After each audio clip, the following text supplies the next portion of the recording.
Hi, I'm Sev. My video got taken down by YouTube because I said something about vaccines in a comedic sort of way.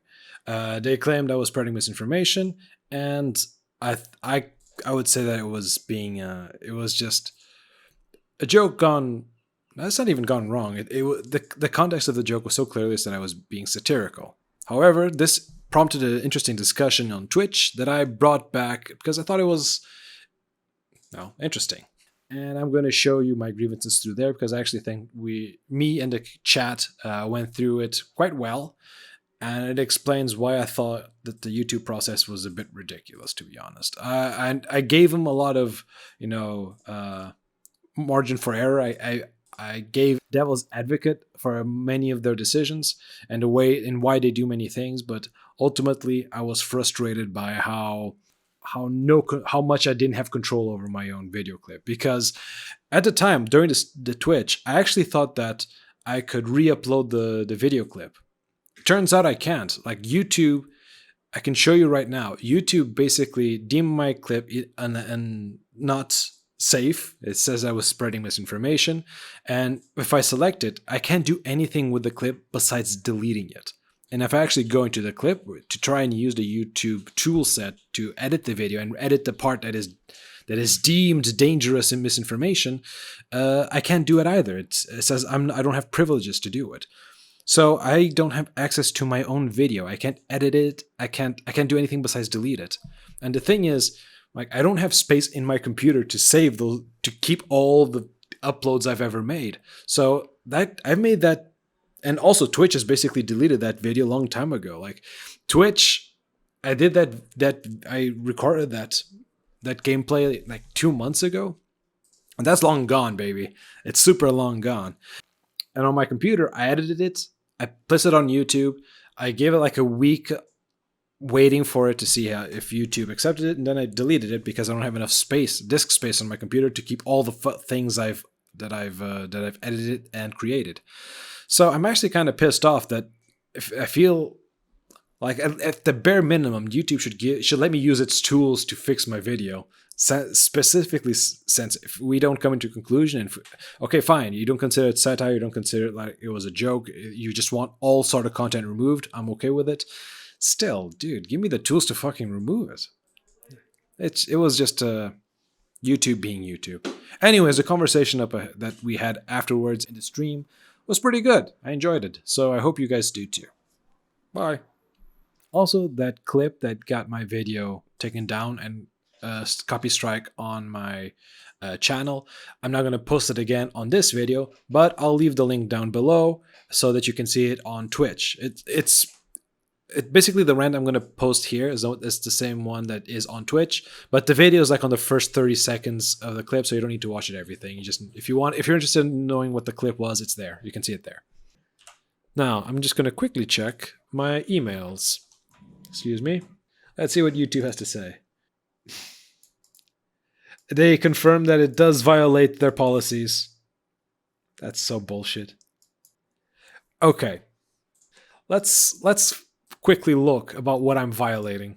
So basically, I'm spreading misinformation. Let's see if I can access my video. It's so fucking bullshit.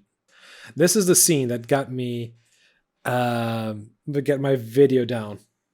Tukaram hates science shit. Tukaram is a flat earther.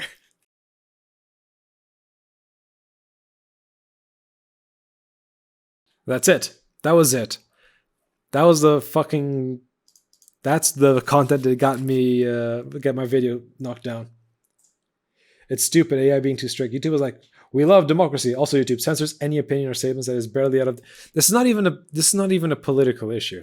This isn't even an opinion. This is clear satire. The fact that I'm making fun of the fucking topic really should say it all, really. Can you appeal once more? No, it's done. Oh god, it must be the Pfizer vaccine. Big Pharma taking down the little man. It's so ridiculous. Expect stuff like that. Yeah, the joke isn't that funny, right? But the context of it is what really annoys me. Like, I get it. Like, sometimes I make jokes that are super deadpan, right? Sometimes I look over at chat and I just read the chat without people realizing I'm reading chat. So I can imagine that if I was in a video and suddenly I did this, Vaccines are a way for Stalin to control baby sheep. Of course.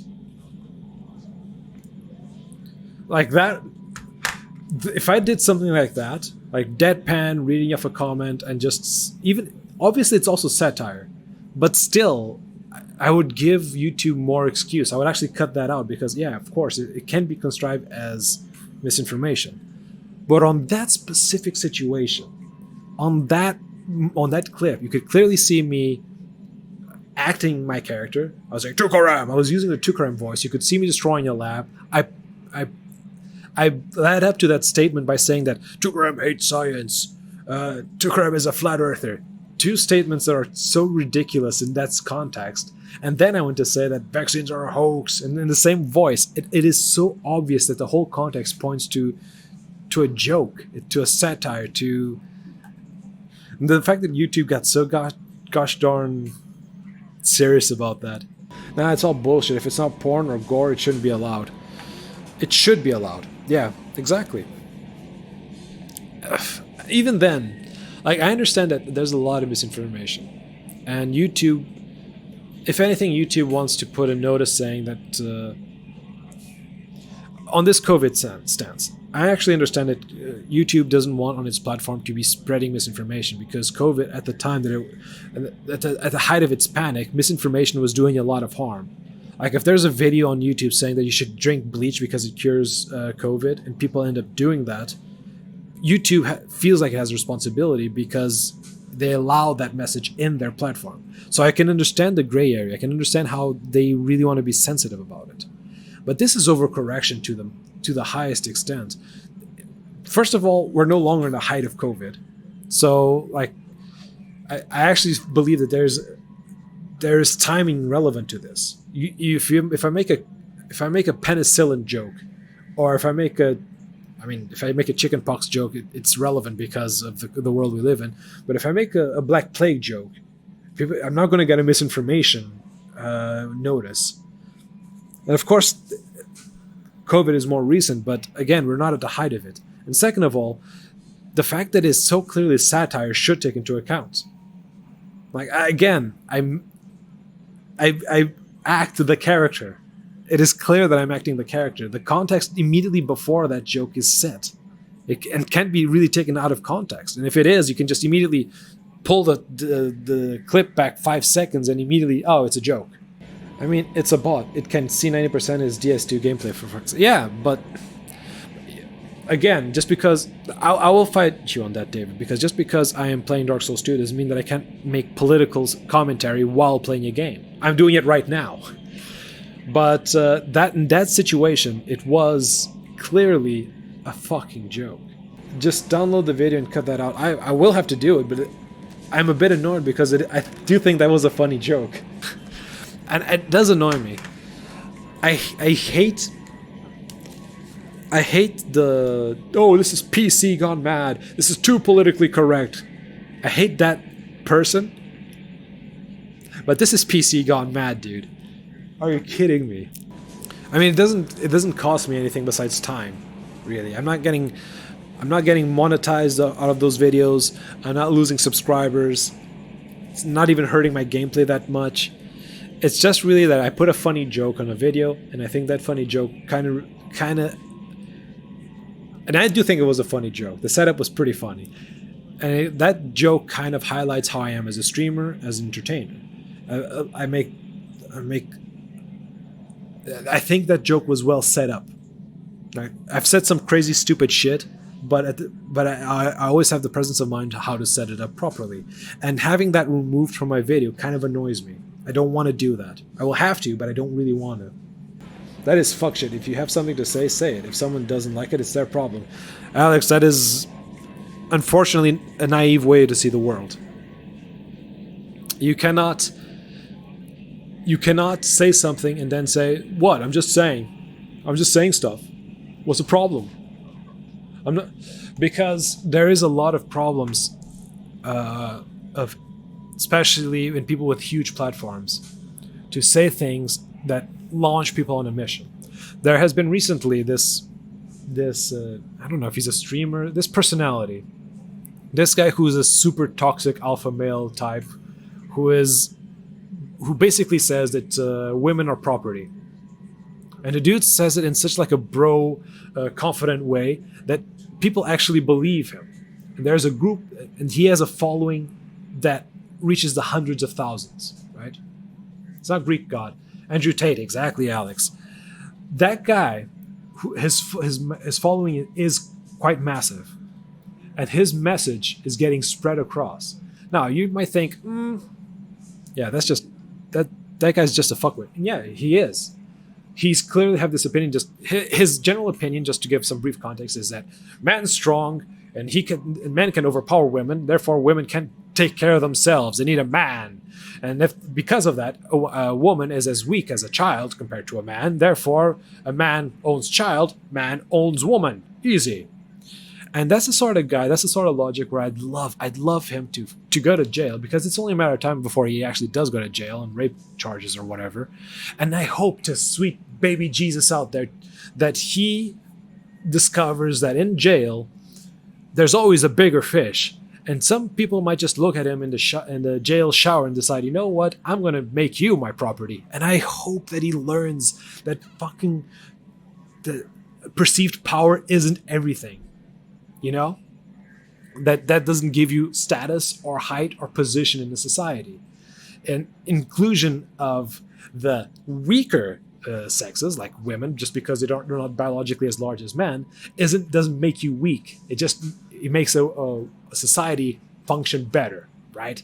But going back, ignoring all that Andrew Tate thing, the fact that he has a huge platform and that thousands of people listen to him. That means that there are in this world thousands of people that might be potential threats to women. So, Andrew Tate doesn't care, and you don't care, because whatever, he can say whatever he wants, and it's up to the individual to understand that he's a fuckwit. But the thing is, by allowing these platforms to grow, you're making life for women, for potential victims, a lot harder. And it's not so much about censoring that, but it's how do we fight that? So I do understand the need for platforms like Twitch, for platforms like YouTube, who are not government owned, to try and play on the safe side. I do understand that. And I do advocate that the solution, I'm just speaking stuff, whatever, that is not a feasible solution. I don't think it is. Context should be included before blocking your video. And that's, David, that conversation is as old as time. That logical conclusion, that conclusion that you just said, is the most obvious thing that reasonable people have thought of for years now. Because there's a lot of cancel culture, there's a lot of like comedians that, they say risky shit because it's part of their profession. And people just go after the highlights and ignore the context of the lead up. And obviously the context is what matters. Now, to play at devil's advocate, YouTube doesn't have the luxury of looking to a context. There's thousands of hours of YouTube being uploaded, thousands of hours of videos being uploaded to YouTube every goddamn second or minute or whatever. So it's humanly impossible to curate all that and to allow context to solve it all. But come on, the fact when someone complains about it, there should be better oversight, because obviously, when there is context, it should be taken into consideration. Look, in my opinion, right, it all falls on education and on the opinion that nobody should be censored, ever, even if they're speaking bullshit. But yeah, that's his problem with it. That is. My Google, the Google on my watch was activated. Google's listening. Listen, you son of a bitch, YouTube sucks. That is very idealistic way of seeing the problems. Because yeah, in an ideal world, within the correct education, the problems just get solved. Because people will educate themselves and immediately realize, oh wait, I shouldn't treat women like an absolute fuckwit. Oh, of course that flat earthers are basically a blight to humanity. And education, like you're saying, going back on the Andrew Tate thing,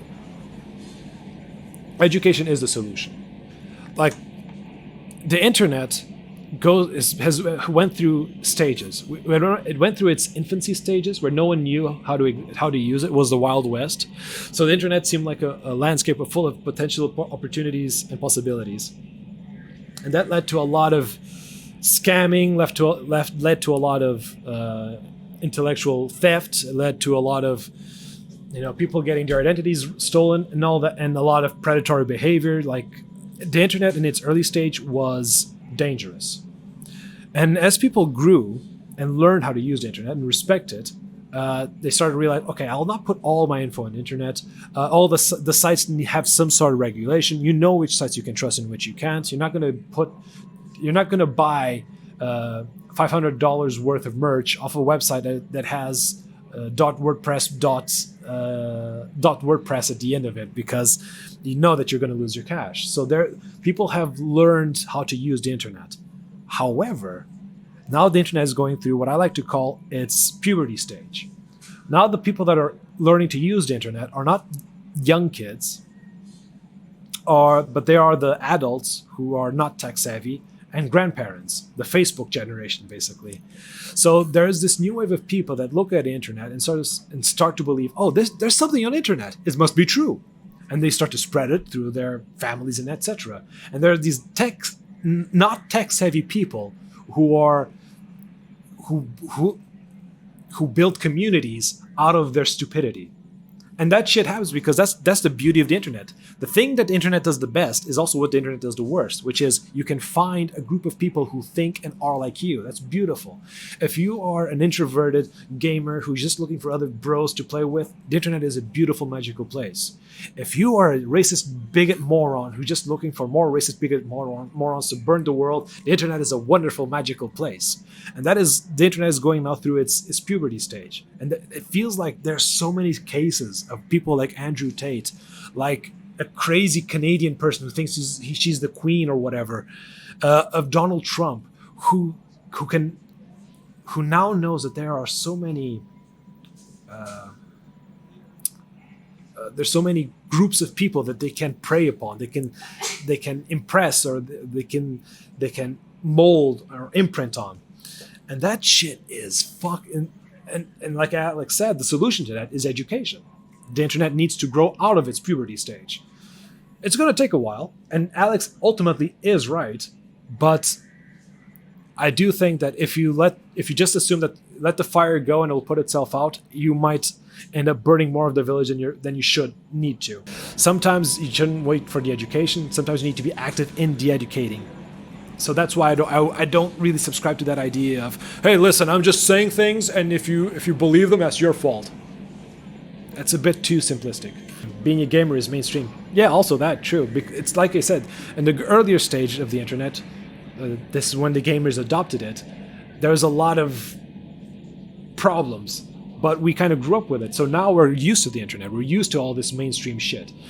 But other people who didn't use internet for gaming, or like they got introduced to the internet through Facebook and other social medias, now they're starting to see the problems that we saw like 10, 20 years ago. I don't like the idea of companies controlling what people get to see and what can or can't be said as the biggest social networks. You think? A lot of people fall for it, yeah. That is true, Alex. That is true. Censorship is dangerous, is it? And that is a very dangerous line to toe across. However, there are situations where like what you can or can't say is blatantly obvious. And I think in the case of COVID, like you don't want to spread COVID misinformation. You don't. Like I use the example of people actually during the COVID height are saying you should drink bleach, just little bits of bleach, and it will help you clear your system. So there's clear situations that people like you need to be thoughtful. You need to be good at what you go after or what you block. Of course, if someone is giving their opinion, let's imagine that there's a debate about how COVID vaccines were like the whole discussion about COVID vaccines went to ridiculous heights where people could not discuss anything against a COVID vaccine. Like any precautions you had against the vaccine would immediately shut you down. And that is the censorship going too far the other way. Because even if those people are wrong, that discussion needs to exist. It's more when people try to claim fact over the fiction they invented that you should censor them, or you should at least say this is complete bullshit, and you can put up the facts next to it. And of course, YouTube not being a government agency, it's a big company deciding what is real. But there are situations where, like COVID, like women abuse, like Andrew Tate, and it's very easy to say these guys are complete morons. It's like watching porn on a kid's video. You just know that shouldn't be there. Some things are so blatantly obvious that it just instantly blocks, and it should be instantly blocked. I like the way Instagram did it. They don't censor anything. They just put a card in saying this is bullshit. Yeah. And maybe is that the best way, or would people just ignore that card? I think that is the best way, to be honest, because that way the company is saying, dude, we did our response, we did our part. We looked at it and we think, you know what, this is a bit fucky, and we put a note saying on the top it says this is a bit fucky, and that should be enough. I think. I don't think why that wouldn't be enough, but some companies want to take the extra step. Even if people ignore it, it's their problem. Yeah, and that point, I feel like that's Darwin's problem. But I understand why people want to be more protective, but I am of the opinion. I try to do a devil's advocate. I try to think on the other side. If it were up to me, I wouldn't put seatbelts on a car. I'd put a machete aimed at your neck. No one would go over the driving limit, because it's not about protecting you. It's about making sure that you learn the consequences. And I'm more of that opinion. However, when it comes to like the Andrew Tates of this world, when it comes to people who are subscribing you to drink bleach or to take Tide Pods or whatever, I have no sympathy to those people, and I don't think a warning is enough. I think a spaceship to the moon is what they need. I'm of the opinion that I don't really care what you do, but you can't bitch about it when you get consequences. Yeah, I'm also of that opinion. I just think that you should be careful with a blanket statement of I don't care what you say, as long as if you get the consequences. Sometimes the power of word and the power of followings is immense, and you need to respect it.